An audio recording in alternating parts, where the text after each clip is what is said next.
It may be winter outside, but take a seat. Baggy Hi Fi is here to warm the cockles of your heart.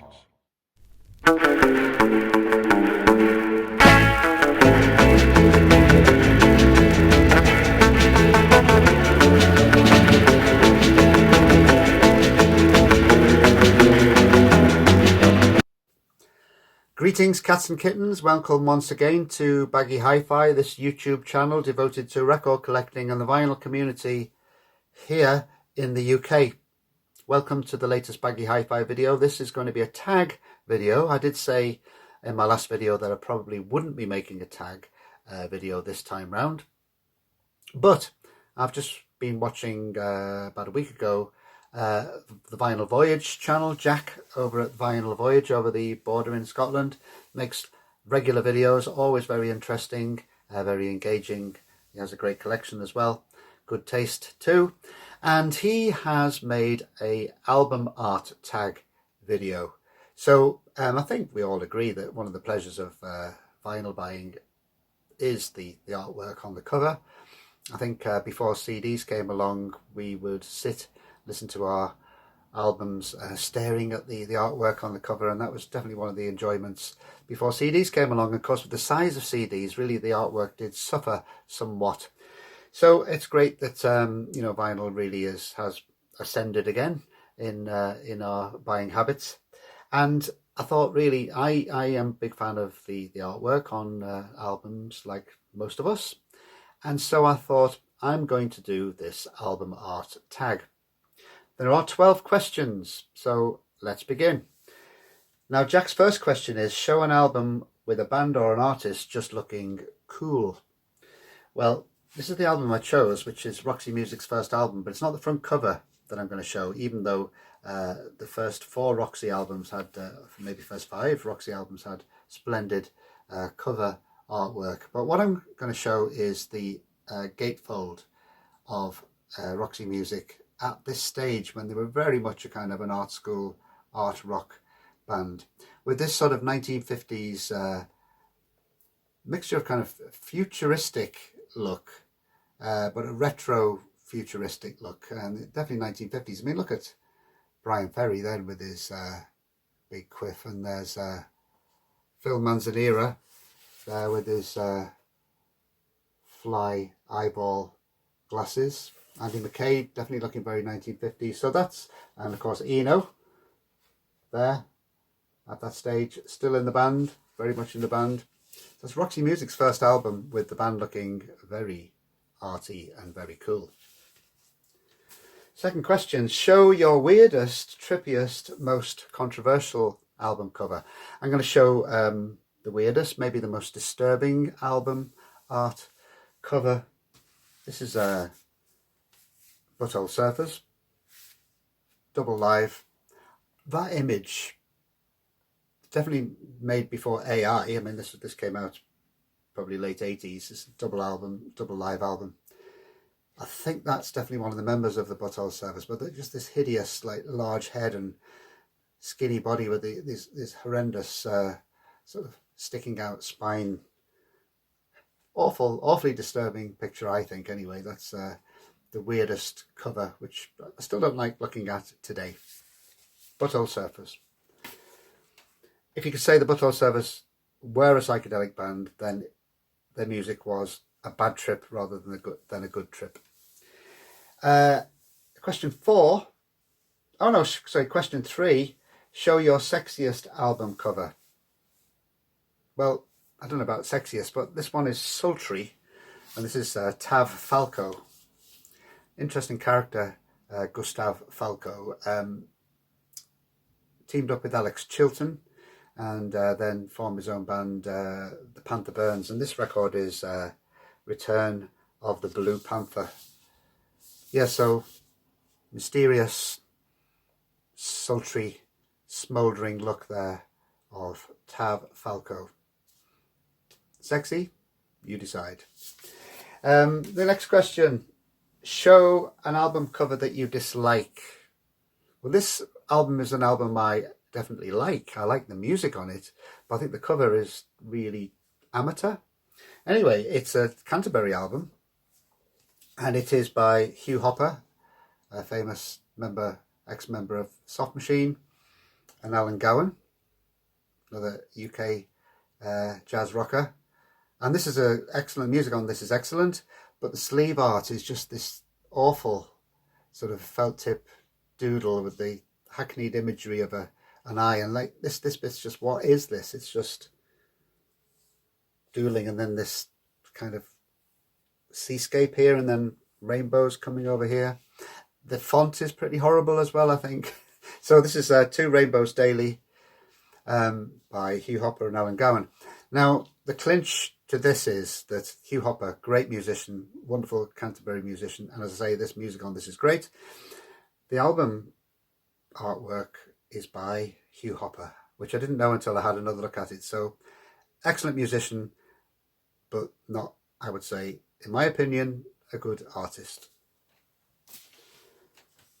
Next question. Show an album cover that features a creature from the animal world. One of my favourite creatures from the animal world, Basil Brush, everyone's favourite fox, and the album Basil Brush on EMI. Good album. Now, next album cover. Show an album cover with an interesting backstory. And what is the story? Famous album, T-Rex the Slider, one of T-Rex's finest. Back cover there. So there's Mark Bolan wearing this sort of leather-looking top hat. Very sort of bleached out, overexposed image, but really an iconic image with this lovely heavy lettering here, and with his corkscrew hair. Apparently that Mark liked to wear a top hat now and again, because he always claimed he was a magician. And in his teen years, when he was a male model living in Paris, he claimed that he lived with a magician. So the top hat thing is connected with that, but that's not the backstory. The backstory to this image is that it was shot during the filming of Born to Boogie, the rockumentary that Ringo Starr made about T-Rex and Mark Bolan. And on the credits, on the liner notes for this record, Mark Bolan credited this photo as being taken by Ringo Starr himself. But according to Tony Visconti, the producer, these photos were taken by him. And during the sessions, Mark Bolan lent Tony Visconti his camera. Tony didn't really know how to use the camera, but he used 3 rolls of film, and the contact sheets were sent to Mark Bolan, and he picked the photos he wanted for the sleeve artwork. And Tony Visconti saw the contact sheets and said, "I took those photos." And Mark said, "Oh, well, I'll remember that. If you initialed them, then I'll give you credit as being the photographer." But when the album came out, he'd given credit to his famous pal, Ringo Starr. That's not the whole story, but that's the main story. And this sort of bleached out images because, as I say, Tony Visconti probably overexposed, but it made for a great photo.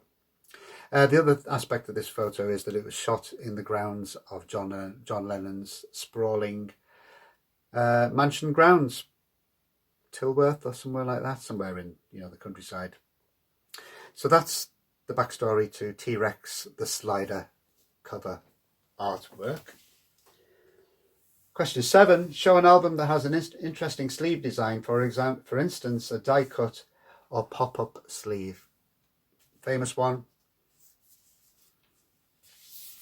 Jethro Tull, Stand Up. Is this their second album?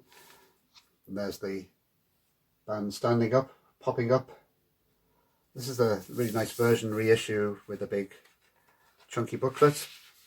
And it's really, I do like Jethro Tull. This is probably my favourite Jethro Tull album. It's when they still had that kind of bluesy edge, but also the folkiness was coming to a fore as well.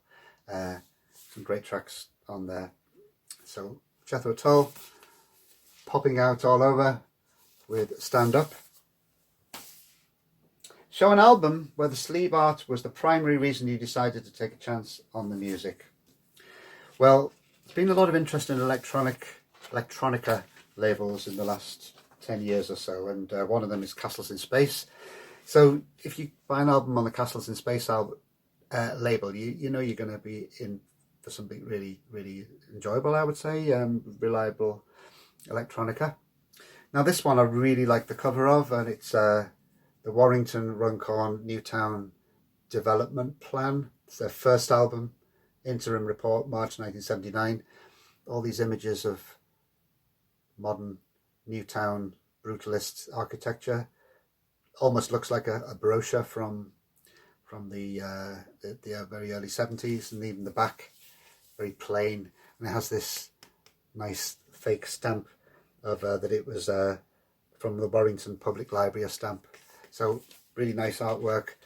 Hadn't heard the music when I bought this, but I did enjoy it when I got it, and I've bought some Warrington Runcorn releases since, and they still continue in this sort of retro Newtown brutalist theme in all of their releases. That's on Castles in Space. Show your most battered sleeve that has the most wear and tear. Well, this one is was given to me by a friend on a visit to New York back in the 90s, and it's Pearls Before Swine, One Nation Underground.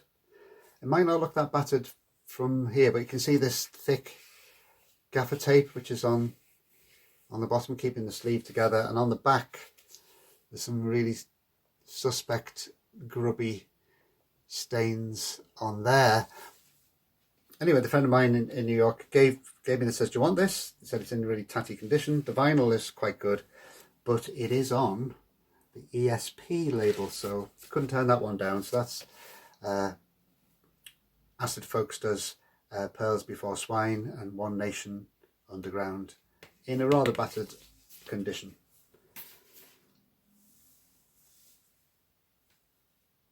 Show your favourite inner gatefold sleeve. Well, I really like the front cover of this as well, but this is Syd Barrett, The Madcap Laughs, an original on Harvest. And actually, I must say something about this, that pose there is actually a reference to a painting by is it Belgian painter Balthus, that exactly a pose, modelling that the pose that's in the original painting. But I'm going to show the gatefold because I just think this is extremely trippy. This repeated Syd floating through the clouds, and Syd's face appearing in a TV set, and then this cotton bud. You see that, the cotton bud and the baby. It's all pretty weird and trippy. So that's one of my favourite inner gatefold pictures. Show your favourite album cover.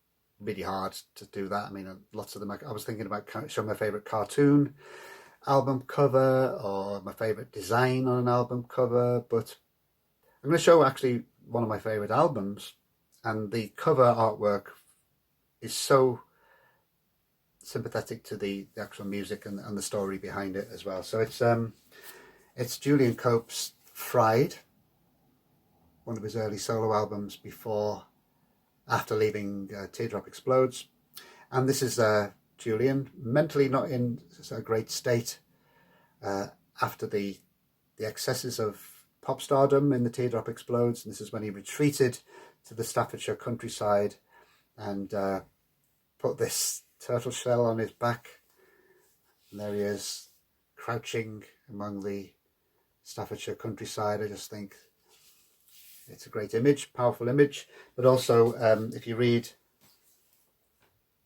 Julian Cope's second volume of autobiography, Repossessed, you'll get the whole story of that time of retreat into the countryside when he eventually made his first solo album and then Fried. So do recommend this book and the first one as well.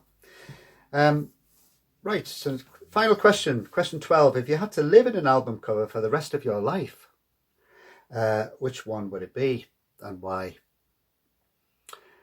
Well, I was watching Pete from Sounds from the West Coast's latest video where he makes his favourite Grateful Dead song choices, because Bob Weir sadly died very recently from the Grateful Dead. And the if I could live in an album cover for the rest of my life, the back cover of this one of Aoxomoxoa, one of the early Grateful Dead albums with a lovely sleeve artwork there. And the picture that I would kind of represents where I would like to live would be in San Francisco in the late 60s. Lots of things going on, lots of hippies and some great artists, psychedelic artists, visual artists I mean, and Robert Crumb and all the early underground comics. So I just think it would be very interesting to live in that scene if you can put up with all the hippie dippiness. So yeah, maybe not for the rest of my life, but I wouldn't mind going back in time to the late 60s and living in San Francisco. And that's why the light show is on as well.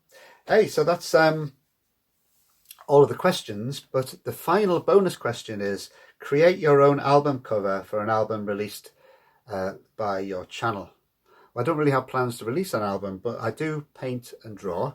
So I'm just going to show you this painting I've done, which I was quite pleased with, which I did last year. And it's a painting of a character I call Marge with a magic handbag. And so the bag is a connection with Baggy Hi Fi. And so just at the end of this video, I'm going to show a square version of this painting, which has been made into an imaginary album cover. So thanks, Jack, at the Vinyl Voyage, for setting these questions and making me make the choice of doing an album, a vinyl tag video in the end. Hope everyone is keeping well. Thank you for all the subscribers. Thank you for watching. See you in the next video. Ta-ta for now.